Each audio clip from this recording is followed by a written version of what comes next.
সকালটা ছিল ভালোবাসায় ভরা। মায়ের হাত ধরে স্কুলে যাওয়া, বাবার কপালে আদরের চুমো, আর টিফিন বক্সে ছিল পছন্দের খাবার। কিন্তু দুপুরটা যেন মৃত্যুর রূপ ধরে নেমে এলো রাজধানীর আকাশে। একটি ছোট্ট বিমান আচমকা ভেঙে পড়ল মাইলস্টোন স্কুলের উপরে। মুহূর্তেই মিলিয়ে গেল তাজা প্রাণগুলো, কচি মুখগুলো আর কোনোদিনও ফিরবে না তাদের ঘরে।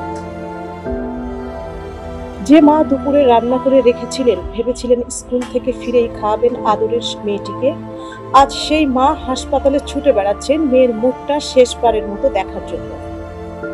একটি ৮ বছরের মেয়ে কাঁদতে কাঁদতে বলছিল, আম্মু আমি কি বাঁচবো? তার মা চুপ, কারণ তার কান্নাও আজ বোবা হয়ে গেছে। আজকের এই মৃত্যু শুধুই দুর্ঘটনা নয়, এ এক ভয়ঙ্কর প্রশ্ন চিহ্ন। কেন স্কুলের উপর দিয়ে উঠছিল সেই বিমান? কোথায় ছিল নিরাপত্তা? যারা হারিয়ে গেল তারা আর কেউ ফিরবে না। তারা শুধু স্কুলেই গিয়েছিল, তারা তো জানতো না আজকের ক্লাসই হবে তাদের জীবনের শেষ অধ্যায়। আজ যারা বেঁচে আছেন তাদের চোখে কেবলই ভয়, আজ যারা হারিয়েছে তাদের বুকের ভিতরে জ্বলছে আগুন।